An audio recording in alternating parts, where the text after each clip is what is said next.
From UFOs to psychic powers and government conspiracies, history is riddled with unexplained events. You can turn back now or learn the stuff they don't want you to know. A production of iHeartRadio.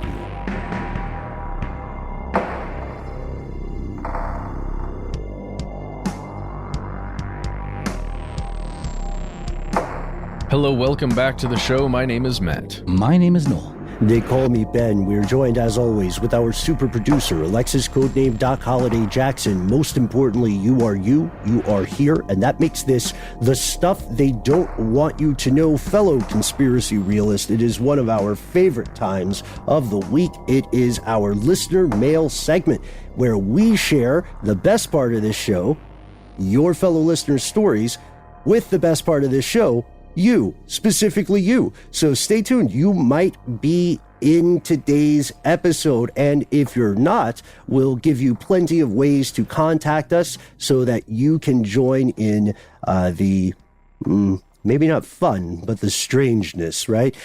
This is funny because our first one today is a blast from the past in a couple of levels. If you have ever checked out our old YouTube videos, then you may have heard of this story. And it's surprising, our video on this was the first way a lot of people learned about it. But Noel, I think you found a voicemail that more people should hear. What do you say? Oh, I did. Let's hear it. Let's hear it from Wyatt.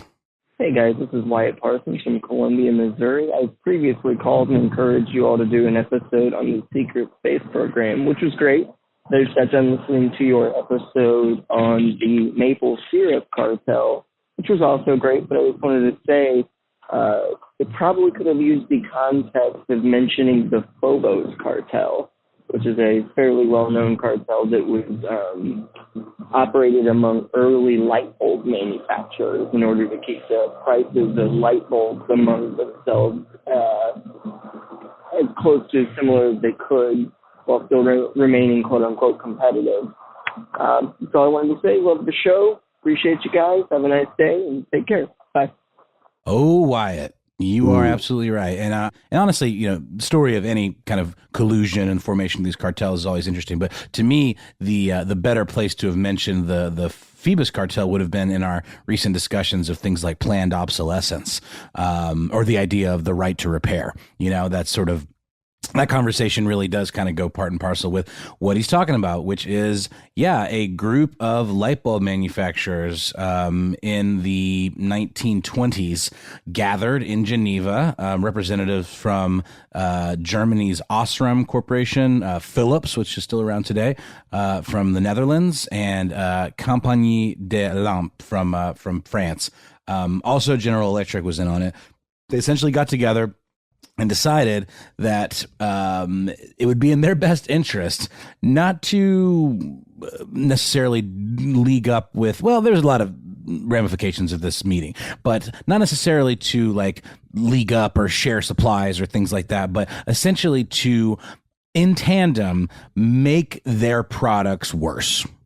Right. To make their products worse. Up to that point, engineers working for these companies, their job would have been to, how do I improve the life of a light bulb, the filament with different material sciences and all of the research that goes into that stuff.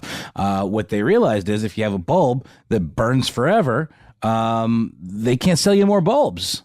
And therein kind of became the dawn of the idea of planned obsolescence, which now we know is applied to all kinds of other things like the iPhone and any product. There's different flavors of it, though. There's psychological planned obsolescence where, say, a company will sort of psychologically trick you, maybe. Well, trick is maybe, I don't know, it depends where you stand, whether it's trickery or not, but convince you that you need the next best thing. And that if you don't have that, or you're a bad person, you're a failure, you should be ashamed. There's a really, really great piece that talks about the Phoebus cartel and also the genius of Alfred P. Sloan, who you may know from NPR or the Alfred P. Sloan Foundation. He was, in fact, a guy who was a genius business person, very much like Edward Bernays type guy who weaponized psychology to trick people into thinking that they needed, give them so many options that they think if they didn't have all the options, or at least the next best model, then they were somehow lacking. The idea of keeping up with the Joneses. This is something that was kind of sold to us as consumers. This is actually right around the time we were starting to be referred to as consumers. But back to Phoebus. Ben, you mentioned this is a blast from the past. You and Matt, before my time, did an excellent video about the Phoebus cartel. What was y'all's takeaway when you first discovered this very, very real bit of collusion and kind of price fixing, and the idea of, taking it something that you should be improving and consciously making it worse so that you can sell more of the thing? Oh man. Hey, thanks so much, Noel. It makes my day to know that you checked it out, mainly because Matt and I were talking about this earlier. That's one of the classic videos we did that really does hold up, and more people should know about it. This was, gosh, Matt, when was it that we did this one? Shoot. That video was released in 2014. Wow. The time. October 2014. Hey.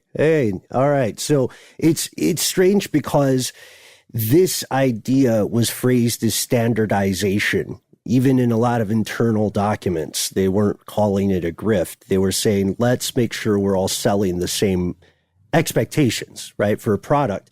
But the problem was the standardization they created kind of crippled the lifespan of light bulbs, making them all last 1,000 hours. And before the cartel's ascendancy, the average light bulb would last like more than 2,000 hours, like 2,500 hours. And Apple was still, very much active when we were making this video. And it's kind of like, I don't know about you, Matt, but I experienced, kind of a Bader-Meinhof thing with the idea of planned obsolescence, because I started seeing it everywhere. Even now, you can have a pretty strong debate about how much of a manufacturer's recommended things are meant to sell more stuff versus get the best operation out of something, right? Like, I'm thinking of things like, how often one should or should not use certain beauty products. For example, I'm thinking of how directives on how to use something can also be a part of this planned obsolescence you're talking about. And it's just extended. Phoebus got away with it too, by the way. The only reason that they really ended, they were planning to break up in 1955, but then World War II came along and they had bigger fish to fry, bigger bulbs to light. That's right. It's interesting too, because the history of this is so fascinating because, think about it. The light bulb was like one of the great innovations of mankind. It was like it went from gas lamps to these electric light bulbs on par with like the automobile.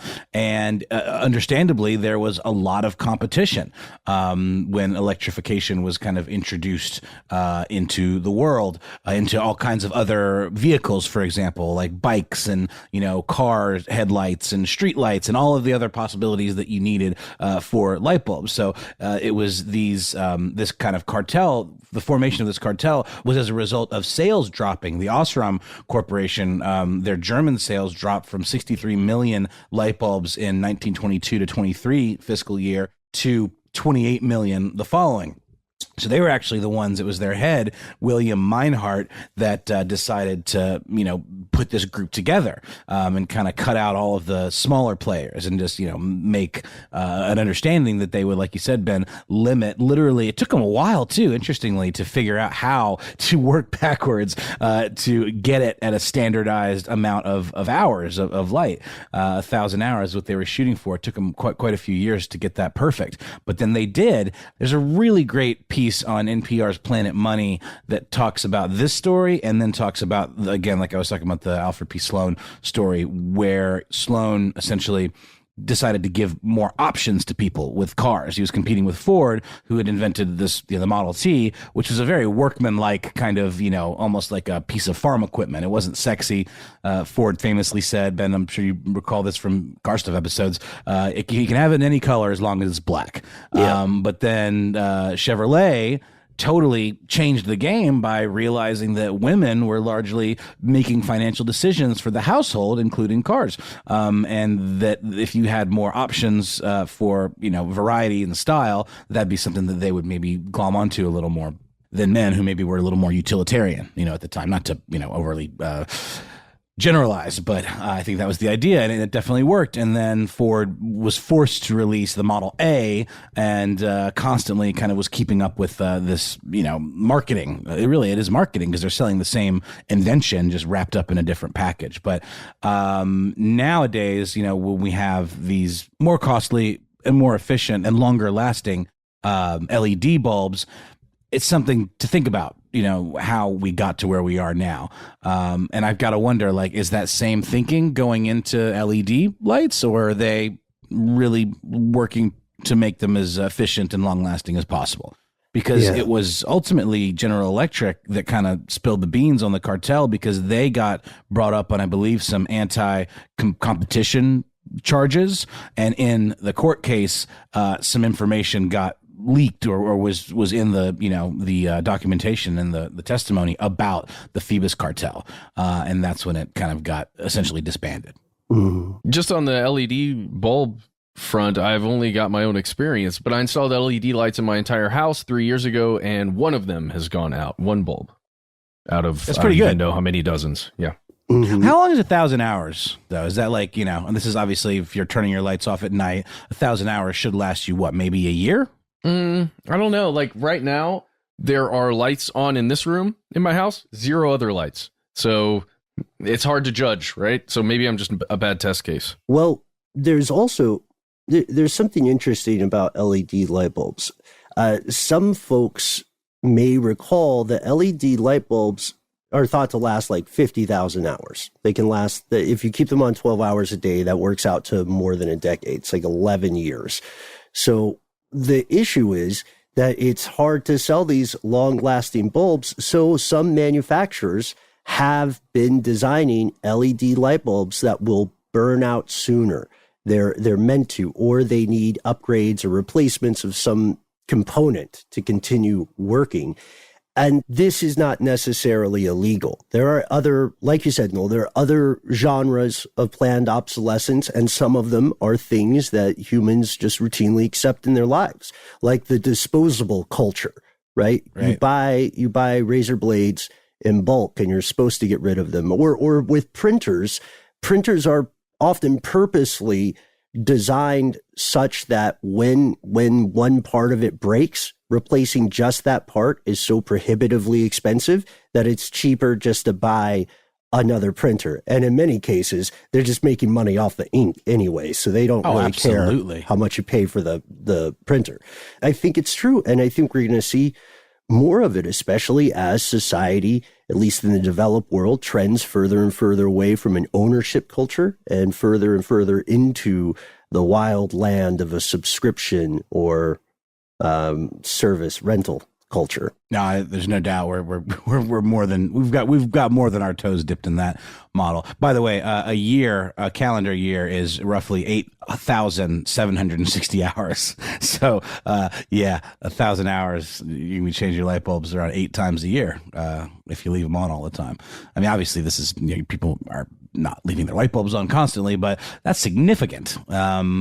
So very interesting stuff. Thank you, Wyatt, for hipping us to this blast from the past, and also having us revisit it, because I think it's more valid now than ever. And so also take it with a healthy grain of salt when you read things that put the burden of the light bulb working on the consumer.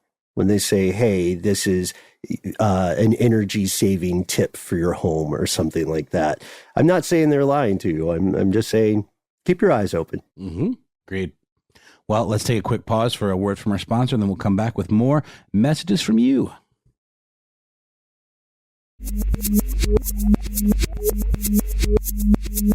All right, and we're back, and we are jumping to the phone lines to hear from Schneider. So here we go.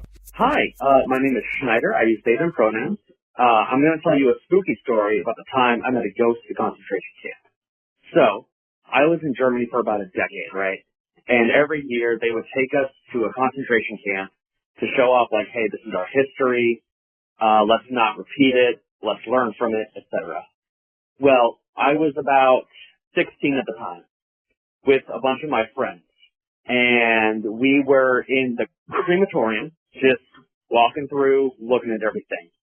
The crematorium is a large cement structure. There's no way in or out. There's no vents other than the, like, pipes that pumped out smoke. In the crematorium, they have this giant, like, book where they wrote down the names of everyone who was cremated in that building. So all my friends are flipping through, and they're poking fun at, like, oh, look, there's so many people who have your name. Look at all the Schneiders. Well, Schneider is like the name Smith. It's super common. Anyway, they don't know this, but I am the direct descendant of people who narrowly escaped the Holocaust. While my grandparents managed to escape, a lot of their other family did not. Now, I don't know what camp they went to, or even if they went at all. I don't know when they were killed. We weren't really informed on the subject as children. It's not something we talked about. It's also the middle of German summer. Now, German summer is a lot like Georgian summer. I lived in Columbus for about 3 years, so I know how hot it gets out there, guys. It's hot in this building. They start poking fun. They say, look, Schneider, look, it's you.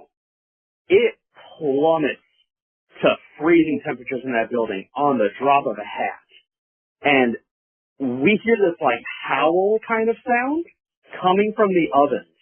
And needless to say, it scared the respect into us real quick. It could have been something perfectly normal, but I'm convinced it was a ghost.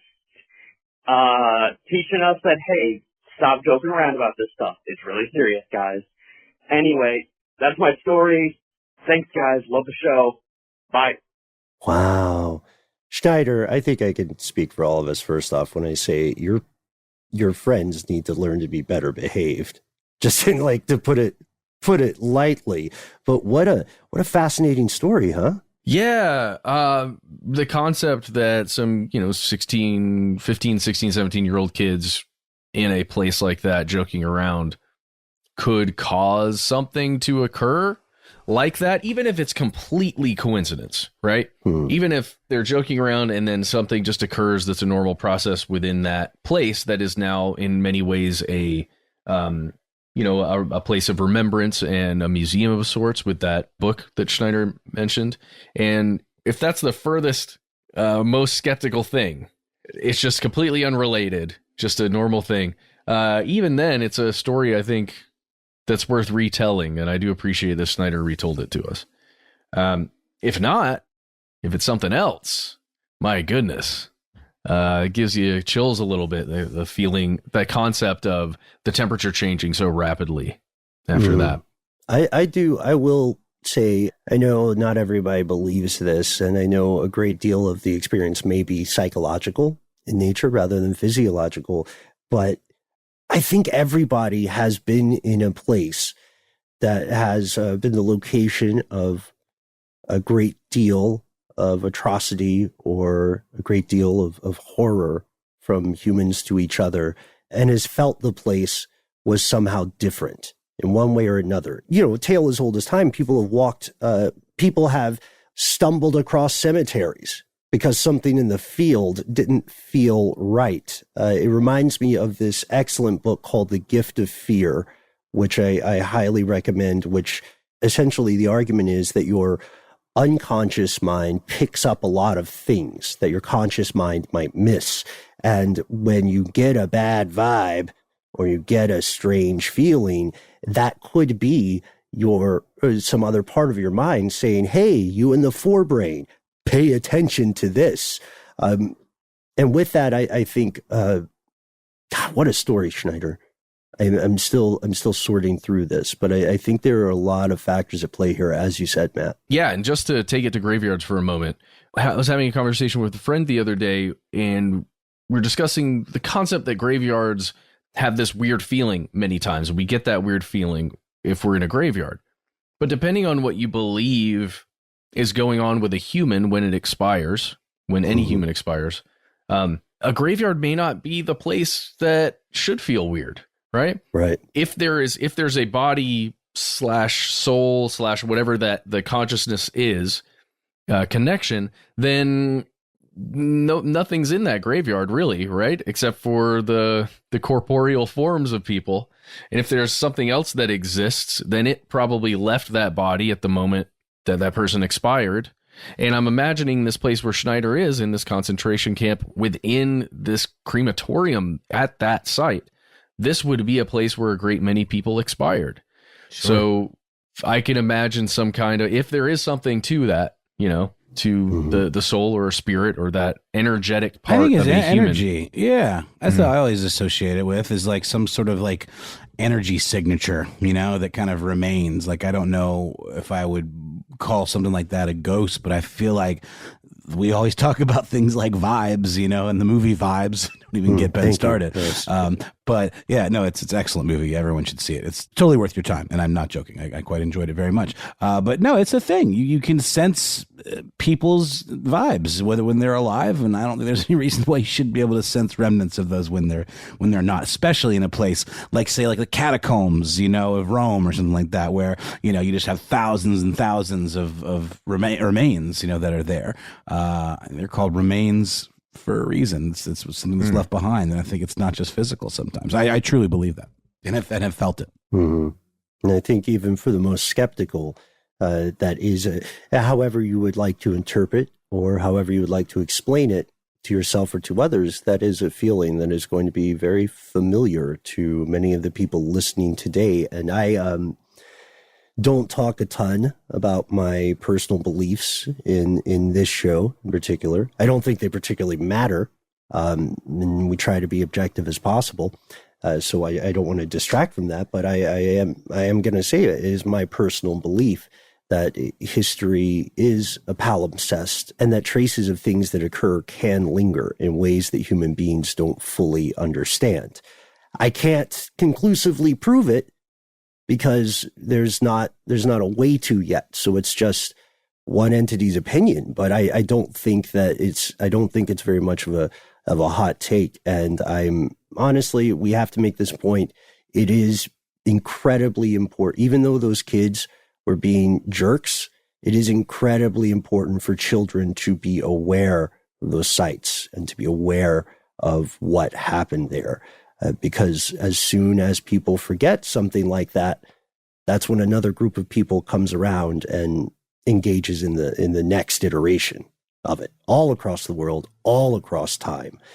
So if this put a little bit of what they would call it in the South, a little bit of the fear of God into those kids, then overall, and I don't want to sound like a monster here, overall, I think that's a very good thing. I don't disagree, sir. So thank you so much, Schneider, for sending us that story. Okay, so we're going to jump over to one more quick voicemail, and it is coming from Road Dog. Hey, strange dudes. This is Road Dog from Arizona. Listened to your podcast the other day about the Mulu and training cows how to pee. I think you missed a great opportunity for some comedy. Several years ago, the government and a few multinational corporations got together, figured out a way how to sell cow piss to the Americans, particularly the American Trucking Association. It's called DEF, and it's an additive that we use to knock out the sulfur that comes out of the emissions of tractor trailers. And so there you go. A company figured out how to sell us cow piss. And I don't know who's better for it or where the laugh goes. Gentlemen, take care. Well, Amazing. You know what? The story around that article or that news story, there was a question of what are they going to do with all of these gallons upon gallons of cow urine. Maybe they had a plan the whole time and they were just being like coy about it. They're right? a Phoebus cartel. All right. There's the comedy. There's the comedy that Road Dog was missing. Oh man. Well, hey, Road Dog, thank you for telling us about that. I know you're out there driving right now, probably doing some work. What are we doing with all those jugs of trucker piss? That's what I want to know. Hey, well, Gatorade. This is all one thing here. Okay, so DEF, first of all, this is diesel exhaust fluid. This is primarily made up of water and urea, the stuff that's in urine. Not a ton of it in urine, but it is a big part of urine. And I just went down a bit of a rabbit hole. Ben, I thought you would probably be the best one to actually walk us through some of this just from your car stuff days. Okay. But this stuff is an additive that, to my knowledge, and from everything that I can find, is generated in a laboratory setting because of the concentrations needed of urea within these compounds. If you were just to take urine, let's say cow urine, you would have a certain percentage of urea within that. Then you'd have to synthesize that down somehow. And it appears that it's much, much easier to just generate urea with a couple simple chemicals in a lab. Yeah, that's going to tend to be correct. In a weird way, you could get to, and I don't know if this is happening yet. Somebody reach out and let us know. You can get to a world in which automobile components or trucking components are sold as organic labels. Like, here's your organic, more expensive cow-generated DEF. It would just have to be, you just have to figure out where the economics make sense. But that's my understanding right now, is the same as what you said. It's much more affordable to create DEF out of synthetic chemicals. I've also heard bat urine being used, Road Dog, which I think is cool because, it's mainly a myth, but how cool would it be if you could tell your friends that you did have a Batmobile? It's just, It's a bat urine mobile, but ease them into that part of it. Open with Batmobile. Yeah. So look, I don't have the best sources here, but I went to truckingtruth.com and just checked out what they have to say. Maybe don't take this as complete fact, but this is what they have to say over here. Human urine is roughly 95% water, and the actual urea concentration is around 9.3 grams per liter. At least, again, according to this website, it's not exactly the Mayo Clinic. But if you think about that, that's a very low concentration. If you think about the urea concentration in DEF that's available in stores for your big rigs, that's around 32.5% urea. So it's going to be tough to get unless you're just taking tons and tons and tons of cow piss. Oh my God. It is true, guys. It's also there. This has nothing to do with the confusing to me Japanese drink calpis, which is CALPIS. Try it, if you're open-minded, but it does not contain urea as far as I know. My Japanese is not good enough to understand the entirety of the label. But Matt, what you're saying leads to a really interesting question, which I have heard before. People have asked, hey, if I'm low on store-bought DEF, can I just pee in my DEF tank just to get to like the next stop or whatever? The answer is the same thing. The answer is you can, but it's very bad. It's very bad to do so. It's like you'll destroy that. Saying you can pee in there is like saying you can put sugar in a gas tank. It's not going to work out well, and you should not do it. It's not a cool MacGyver move. Also, depending on where you decide to urinate in your DEF tank, you might have an audience that is very confused about your motivations and where you're at emotionally and psychologically. But urea does have uses, right, Matt? Beyond DEF, it's been used in agriculture, I believe. Oh yeah. I mean, it's nitrogen, hydrogen, carbon, and oxygen. That's what urea is. All the great things that you need, that the planet needs, that humans need, just in a different form, slightly different configuration there. Matt, Noel, I think we've stumbled across something. This is a pitch to you, Road Dog. Matt, and I'll see if you guys have my back on this one. You don't have to. If it's too weird, just throw me under the tractor trailer, as they say. Okay, Road Dog, here's the idea. If we know that it is cheaper to manufacture synthetic DEF, then why not get into the organic DEF business, man? Why not collect the mass of urine from these potty-trained cows? And if you can figure out how to derive it effectively in a way that doesn't break the bank, then you could be selling it as organic DEF. I don't pay a lot of heed to stereotypes, but I think it would do well in like California. I think you could get a market. What do you guys think? Too crazy? I think it's a great idea, Ben. I mean, as long as it's not like, trying to hop on the like organic, kombucha, urine as a replacement for kombucha thing. There was all those quacks that were saying drinking urine's good for you. Remember that? That was a thing. Turns out not good for you at all. Sort of neutral, but definitely not like good for you. Yeah, no, thank you. I make that up. It's a thing called urine therapy. It's like it's a whole movement. There's also some kind of gurus who recommend it. Yes. Usually it's drinking your own urine. Oh, okay. It's not the guru's urine? No, well, it depends on the that's guru, where you doesn't get it? the cult territory, So, Road Dog, be careful. Don't pee in or on your truck, please. Unless you have to. Unless it's a Dr. Pepper Zero Sugar bottle. Yes. The multi-purpose soda. Yeah. Okay. All right. Well, that's it for now. Let's take a quick break, and we'll be right back after a word from our sponsor.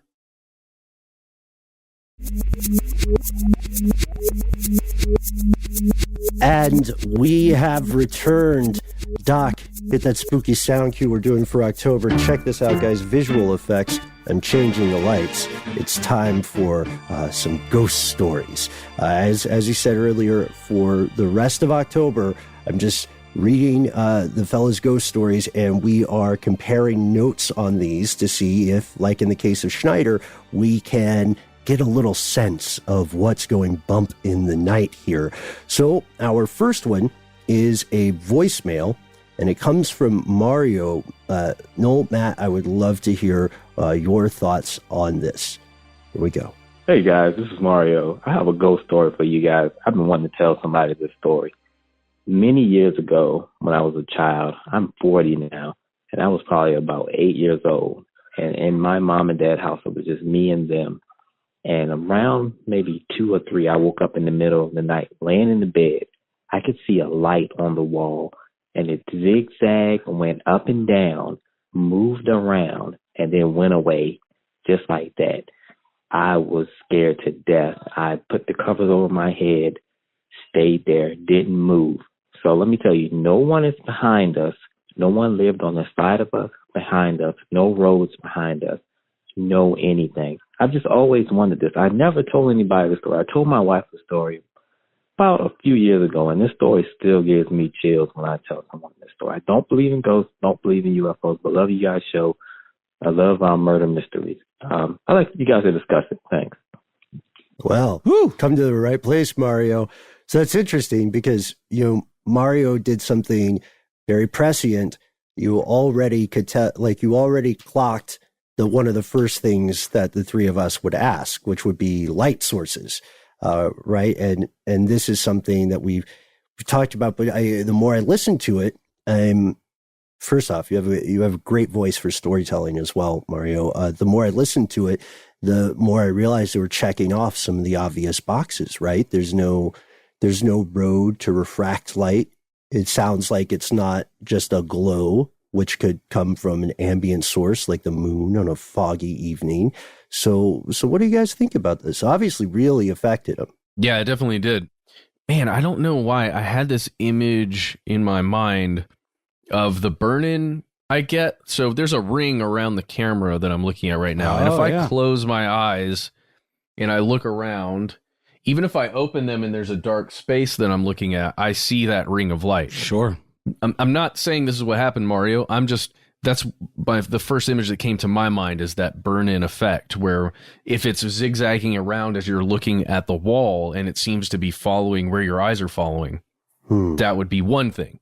It sounds like that's not what this is. That's just the way my brain put it into an image. I tell you, one that gets me every time is, this is not related, but well, it sort of is. Like, I'll wake up in the middle of the night and I will see like some clothing hanging over the back of a chair, maybe with like a hat on top of it. And I will genuinely think there's like someone leering over my bed, you know, or even like I have a rack of hats on my closet door, like on these little hooks.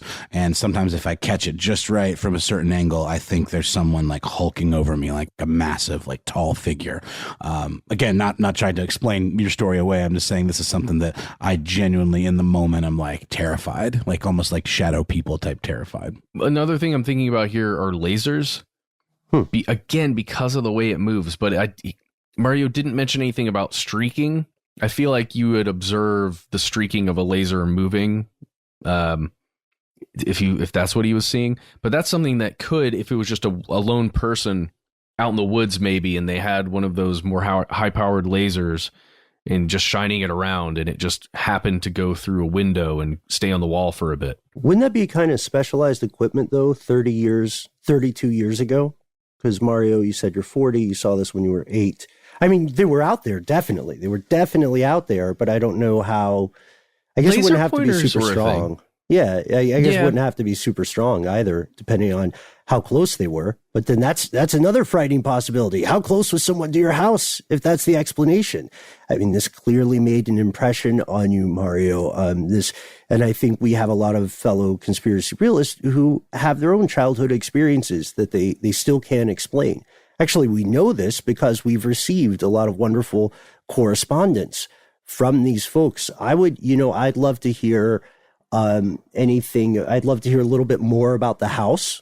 I'd love to hear a little bit more about maybe possible sounds that were unusual that you heard, or anything else, because sometimes searching for that unexpected context can get you a little bit closer to an explanation.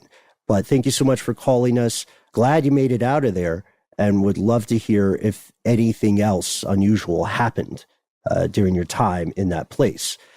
For now, we're going to move to the last ghost story of the day. This story comes to us from Kevin, and it really, I was really interested in this. I want to see what you all think. Hi, conspiracy people, says Kevin. Having heard your recent call for scary stories, I thought I would share mine if there is interest. Oh, Kevin, there is interest. It takes place in Shanghai, China, and is related to the Wukang Mansions, which has a history of hauntings. The ghostly fright is followed by some historical context. Thanks in advance for reading. Before we begin, we can talk about the historical context together, I think would be the best way to do it. But we're gonna edit some of it because it is pretty detailed. A ghostly tale rooted in tragic reality. Wooden floorboards creaked beneath his shifting feet as a friend mumbled, not sure how to describe it, but there's a presence in the baby's room. Intentionally vague or not, I was ushered through a door, his hand firmly at my back. Please go in and let us know if you feel something. Hesitantly stumbling forward, I found myself in a room awash in blue light.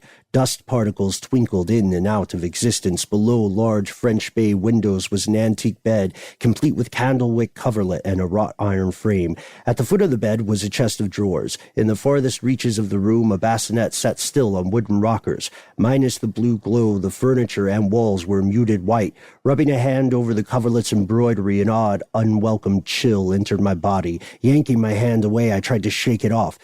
Failing, something tugged at my side. As if possessed, my arm lifted itself into the air, taking aim at the chest of drawers. Against internal protest, it continued to stretch itself towards the end of the bed. Feet petrified, my upper body leaned forward, helping what my mind did not want. My arm seemingly grew in length, extending itself further than was humanly possible, emanating from the bottom of my spine. Another chilly wave confirmed it. A presence was undeniable.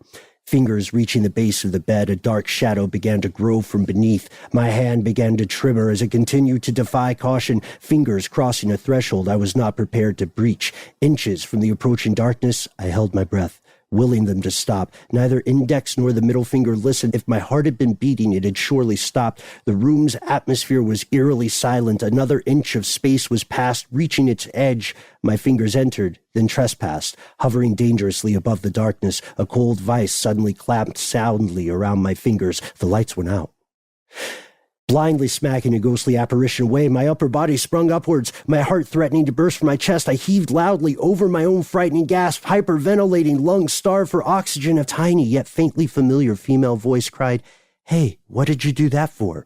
Watching me struggle for a single breath, white-knuckling the bedspread, eyes wide with terror, the woman beside me was witnessing a full-blown panic attack. Inhaling harshly, I wheezed, "Who are you?" Mind not yet cleared, I tried to continue. "What is going on?" Delicate, steady hands back as my own shaking ones. She tried to comfort me as I rambled. You. After a long minute, panting, shallowy eyes adjusting to the darkness, muddiness gave way to clarity. I was finally able to confirm that I was safely in our bed. The woman was my wife. And most importantly, there was no longer an earthly presence. So we'll pause there. We'll actually stop there again. As Matt said, you can read the full thing in this wonderful article by Kevin on Medium. It is called A Ghostly Tale Rooted in Tragic Reality. I thought of sleep paralysis when I read this.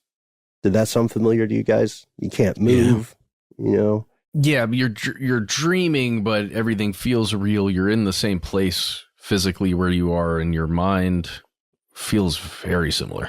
Yeah. Matt, you were the one several years ago who came up with the idea of looking deeper into sleep paralysis. And we have some great stuff on it for anybody who's interested in reading more about the science surrounding this, as well as the folklore, which I think are equally fascinating. But there's another fascinating thing that you've done here, Kevin, which is to go from this experience. Kevin's okay. His wife's okay. Although, she was very patient with him. Kevin goes on to talk in depth about the historical context of the Wu-Kang mansion and why so many people feel it's haunted. And he adds that at the time, they were living within, what did he say? Within 100 yards of this area. And I get the sense that Kevin is maybe a little bit more on the skeptical side in terms of how this is described, but he says he's never had a panic attack like that. Could it have been a nightmare? I mean, have you guys ever had, I feel silly asking, but have you guys ever had very, very vivid nightmares? Like I was saying a minute ago about the hats and the coats and stuff like that, that tends to join up with a nightmare type situation. I wake up and feel as though there's something, kind of glowering over me. Never had a nightmare. Not once. Lies. Not once. Nope. It's all just only rainbows and puppies and arcade games. Yes. This one was fascinating as well for the context because it talks a little bit about something called the Red Guard, which many Westerners might not be aware of. The Red Guards were, as Kevin puts it, a student-led paramilitary force. They were fanatically ideological. They determined who would be a quote-unquote enemy of the state, and then they would subject them to like sanctioned mob violence. It's like all the scary things you see in fiction about children being turned into spies. You know what I mean? And like reporting on their parents, very Orwellian stuff.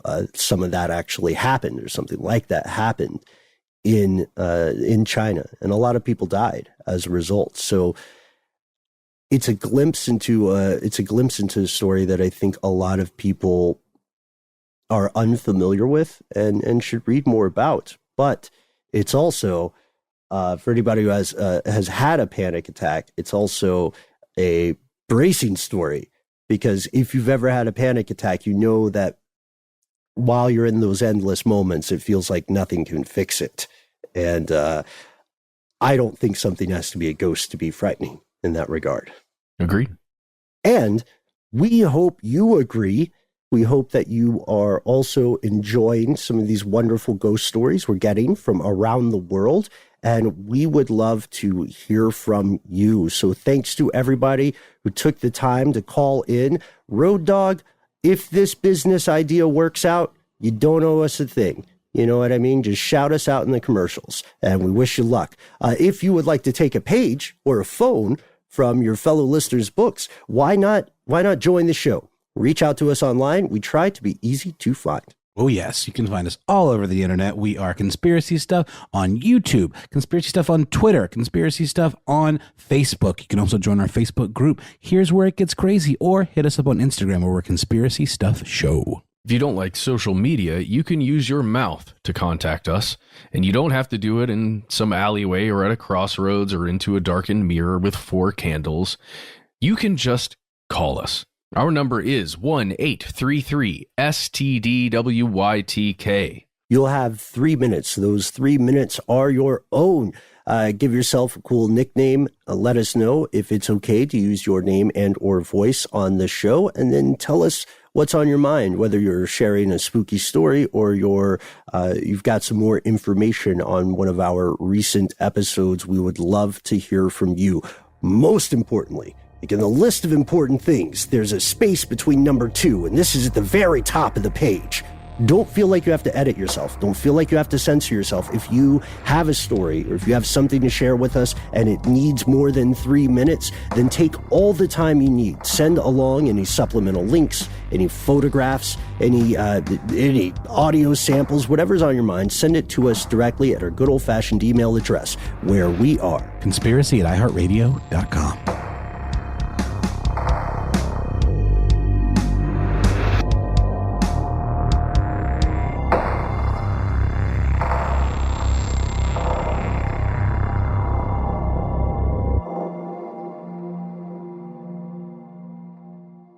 Stuff They Don't Want You to Know is a production of iHeartRadio. For more podcasts from iHeartRadio, visit the iHeartRadio app, Apple Podcasts, or wherever you listen to your favorite shows.